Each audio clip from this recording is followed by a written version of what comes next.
Okay, we are recording. Um, it's a new month, so I know Deidre did a new month call on Tuesday night, and I haven't posted that recording yet. But I wanted to just share some things that I'm going to do for this month to prep for the next month.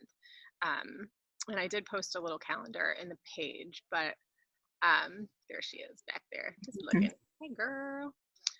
Um, but I always do a Croctober group in October, and that always just gets a ton of interest because people are always looking for crock pot recipes, instant pot recipes. So I think I'm going to try to incorporate some new instant pot recipes this month, so then I have things to share for next month, and then crock pot too.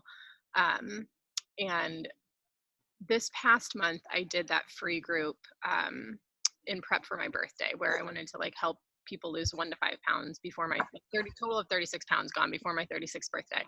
And I had a lot of interest in that. However, not a lot of participation because it was a free group. And unfortunately, free groups, like if people aren't financially invested, you're going to see that they're not going to make that big of a commitment because they just don't really have a desire to. But I did have a few people come out of that group that had lost a few pounds. Like I had one girl who lost 7 and her husband lost 10.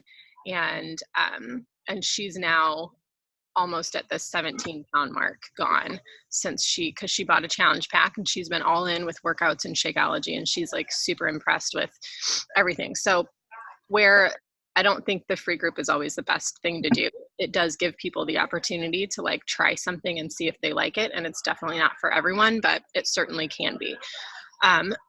So that was kind of a big victory last month, being able to like, I mean, that's, what we do. Like we share things that work, and we give, and we, a lot of times we do this very selflessly because we want to show people how important it is to take care of themselves and feel good in your skin and feel confident and know that you have time in your busy life to make yourself a priority every day in some way, shape, or form. So I know that like this time of year, it's going into Thanksgiving. Like I always do gratitude in November, and then I do a giveaway thing in December for the holidays, 12 days of giveaways, and I just really like to focus on giving back more. And I think that's really important. I know that we were trying to do a September self-care month in our group, and I don't know that everybody's really participating in that, but yeah, I know. Like, but if we do something every day that's for yourself, I think it's, or if we get people in the mindset that like you need to try to find a little tiny way to take care of yourself every day, even if it's taking a hot shower or having a hot cup of coffee or, going to the bathroom alone, like whatever it is, like it's important that you take a minute to, whatever. But anyway, so going into October, I know that Rachel Hollis always does that last 90 days group. And I did that last year, and it went really well because I think people need to know that like, yeah, we run these monthly groups. And I usually tell my people that when they're joining a monthly group, like it's not just one and done. Like you're not just 30 days and then I'm kicking you to the curb, and you're not paying $200 a month to join my groups. Like you get me for life. But giving them the opportunity to join and do something for, that they are making that mental commitment for the rest of the year to finish the year strong, I think really strikes a chord with a lot of people. So for the rest of this month, I'm going to be, anybody new that joins, I'm going to be adding them into my Slay September group. Just to kind of keep them rolling and just getting them started.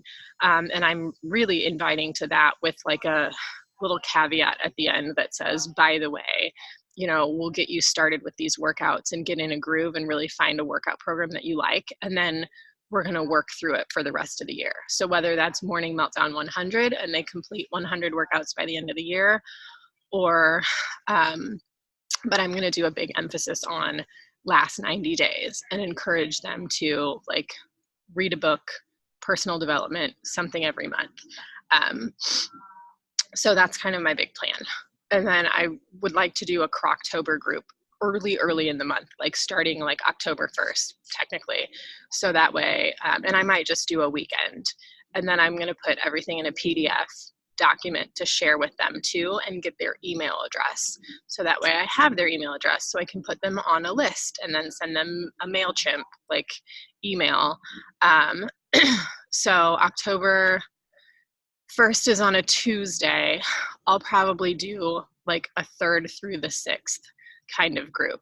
And then I'll also put in that group, like, if you want more with nutrition and fitness, then this is the group I have going on right now. Like, if you're interested in more, and I don't want to make it a group that's like, now you have to join my group, but I just want to give people that option, because a lot of times it's people that have never done a challenge group before and they just want to join all the free groups, and that's fine.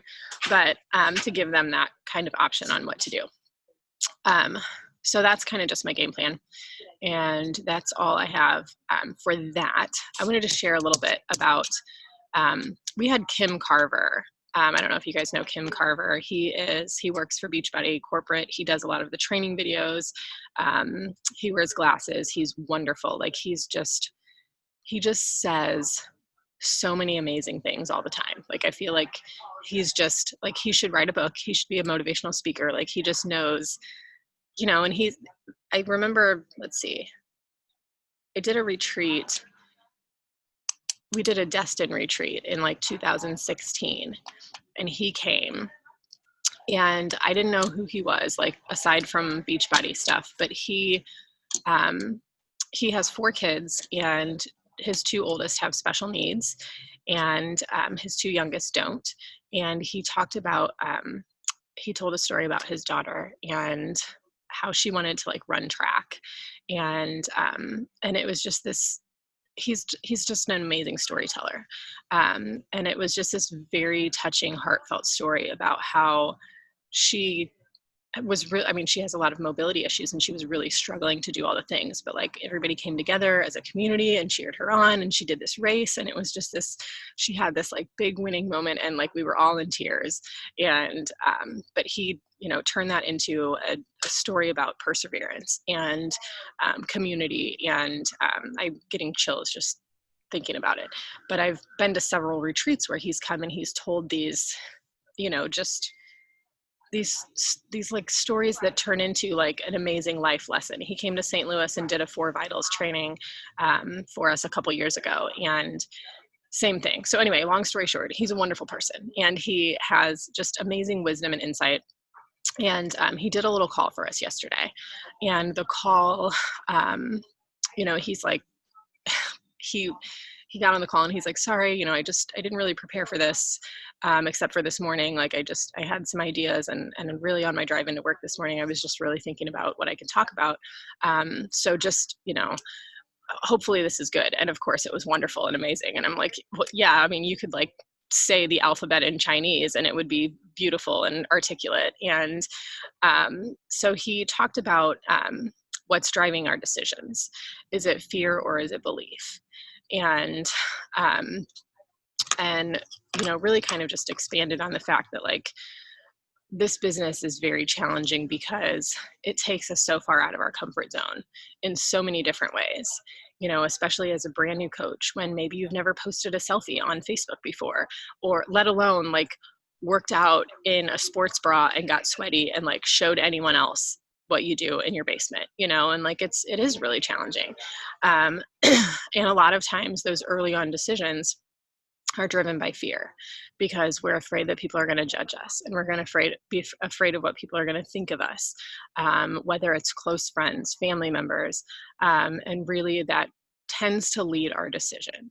And as we continue to dive further into this business, we teeter on these different fears, fear of growth, fear of leading, fear of not being able to lead, fear of not being able to, lead your leaders and lead your team and lead your challengers to have successes and victories and all kinds of things like that. And he said, how do we transition from fear to belief? And he said, well, first you have to know the purpose. You have to like physically sit down and like write it out and know your purpose. Why are you here? Like, that's a challenging question to ask ourselves, because a lot of times it's, well, I'm here because, initially I wanted to, lose a few pounds or do this, or, I wanted to pay for my Shakeology. And sometimes we have just very simplistic answers. But how do we continue to grow from that? Our purpose has to grow and our purpose has to change, for us to continue to move forward with belief and not fear. And he talked about aligning your mindset. So mindset, obviously, we know, there's a reason why we do personal development, because mindset is everything. And when that fear starts to creep in, then that purpose tends to go out the window. And we start to think more about, I really want to do this. I really want to, I'm really struggling to. And then it turns into, instead of playing to win, we're playing not to lose. And we're trying to juggle, that fear and that hesitation with trying to be strong and trying to be confident. And he said, how do you do that? Well, first you need to figure out your why. And if you're really looking for, like, I don't know what my why is, I don't know where to start, there's a really great book, and I know we're already reading books and things like that, but Simon Sinek wrote a really great book called, is it Find Your Why? Oh my gosh, I just went blank. Simon Sinek. I think it's Find Your Why. I just had it a minute ago and then I lost it. He did a TED Talk not too long ago, and he actually spoke at Summit a few years ago. I think it was the first Summit I attended that he spoke at. And he is wonderful. And that the book is very detailed on, discovering your why and discovering your purpose. And I think there's a reason why we do vision boards, and there's a reason why, we put these things out there, and why we really try to dig deep into, like, our purpose for this business. Because if we don't have that, then we don't have a reason to continue when it gets hard. We don't have a reason to keep moving when it's challenging, and when, people are quitting and challengers aren't showing up and nobody's posting, and you feel like, you haven't helped anybody lose 1 pound in months. And it gets frustrating. And then, we end up dragging our feet, and then we're doing damage control, and then that's where burnout happens. And I think that conveys really clearly through our posts on social media too. If we're doing damage control and we're like trying to, like, I got to find somebody this month, versus like, I'm just going to continue to live my purpose for this business. I'm going to continue to live the inspiration that I have in my soul, why I started. And I'm going to just convey that. And I'm just going to share why I'm here, and sometimes it takes going back to that very first feeling that we had. Maybe it was before we signed up, but it was that feeling that we were like, this is really something amazing. Like, or maybe it was like that first victory that you saw a coach or a challenger have, or that first thank you message that you received, or that first time that you felt really genuinely connected with somebody on their journey, and somebody that was struggling. And it's moments like that that we go back to, and we put them down as, this is my purpose.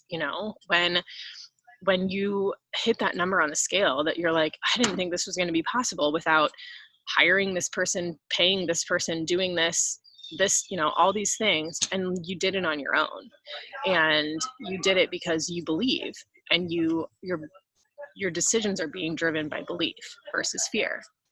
And so anyway, one of the things he said was, when actions lack purpose, they are easily abandoned. And I wrote that down because, it's easy to get caught up in the trap of like, I need to send 100 messages today, or I need to, fill out this go for no sheet. I need to message 100 people this month. And, those messages can sometimes get very basic and very impersonal.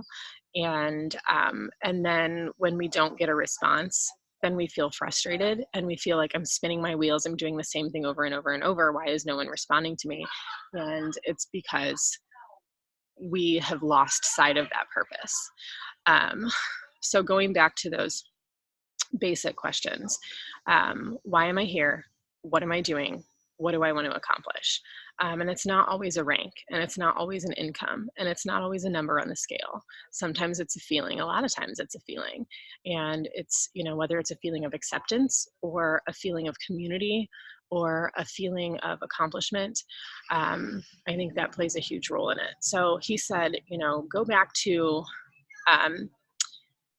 if you're struggling with that, like spinning the wheels, like I feel like I'm doing the same thing over and over and I'm not getting results kind of thing.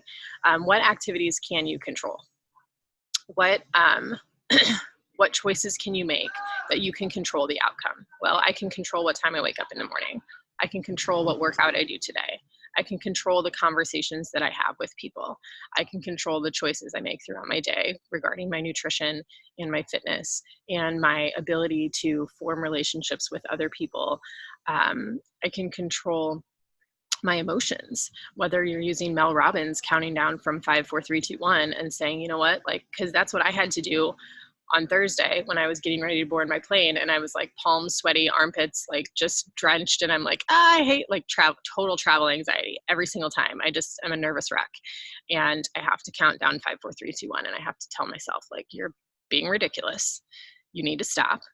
There's no reason that you need to throw a fit about traveling, and you're going to be fine. It's safer to fly on a plane than it is to drive in a car. Like little things like that I have to tell myself so I don't feel like a crazy person. But little actions that you can control every day. When our priorities are unclear, we come at things in a reactive place versus an active place. Instead of being proactive, we are reactive, where, like I said before, that damage control stuff. So one little activity that he had suggested, that helps manage that fear, that I've done before and I completely got away from it. I forgot how amazing and helpful this is to, grab a blank notebook paper. You don't have to do it today. You don't have to do it right now, but grab a blank notebook paper, and maybe sometime this week you sit down and you write out your priorities in your life, and you draw little buckets.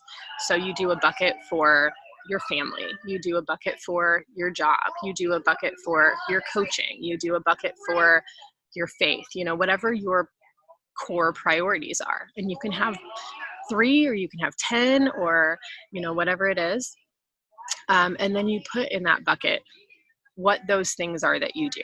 So if you have a bucket for family, maybe it's, movie night on Friday nights, family dinners every night, sports on the weekends, whatever it is. And then you prioritize those things. And then you take a look and you say, okay, what can I control out of these things? So if it's your coaching, what can I control here? Okay, well, I can control my actions versus my reactions. I can control the conversations that I have with people. I can control the proactivity in my business versus the reactivity. I can control the belief versus the fear. And then you put in that bucket things that fill your soul. What fills my soul with this business? It's helping people see results. It's helping people feel amazing. It's helping women find themselves again. It's helping moms realize how much a priority their life is. And it's okay to, tell your kids that you need to work out for 30 minutes. It's helping women feel more confident in their skin. So many things like that. And that's what you put in those buckets. And when that fear creeps in, you go back to those buckets and you say, okay, these are my priorities. I can control these things and I can control what I do. And I'm not going to let that fear come in here and mess with my belief, because I believe that I'm stronger, that I am better, that I am who I am because of the work that I do and the life that I've been given. And I believe that I am capable of not only changing my own life, but changing the lives of others. And now you're controlling your life. And now that fear doesn't have room to live. So I just thought that was really, really amazing insight from him yesterday. And I really wanted to share it today because he's just so good. And he just says things that sometimes we just need to hear at the right times. And sometimes it just really, truly does come back to the basics. And it comes back to like just the things that we need to survive. And, like to get all philosophical, Maslow's hierarchy of needs. Like we need safety, we need food, we need water, we need love, we need affection, we need belonging. And a lot of times that comes with what we do. You know, it's just those core basic principles that people just need to feel good, and they need to feel belonged. They need to feel belonging. And then everything else that comes with it. So anyway, that's all I have from Kim. And for that, did anybody have anything they want to share? Victories from this week, challenges from this week? Ouch. Oh, I'm sore.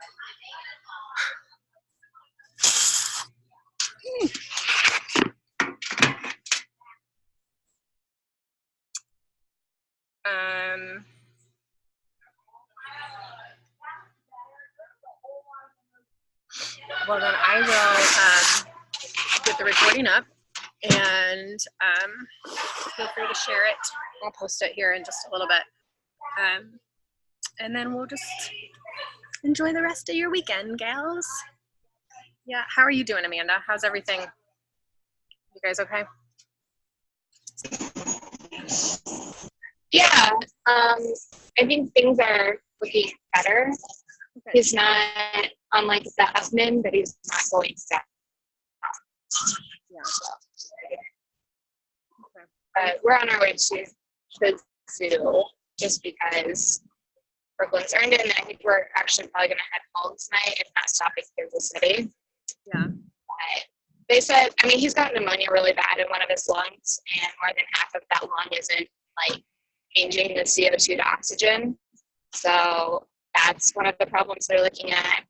He still can't like get off his BiPAP machine because his oxygen levels are like 84. Without it, it's at. So, I mean, it's struggles, but it's things that, I mean, at least like we went in Thursday night when we got there and he was completely like colorless. We were like, oh, okay, this is bad. But he's coming back. So we'll see how the next couple of weeks go. You never know. Yeah. At 82, it can go either way. Right? So 92, not 82. Yeah. But I got a 3-hour work session in during nap time yesterday. So power move there. Props to that guy for sitting in the hotel room for me. But, yeah, we're good. All's good on this front. So. Good. All right, gals. Hi, Leah. How are you? We're just finishing up, girl. But you know, I'll post the recording here in a little bit. Let's grab a pic and then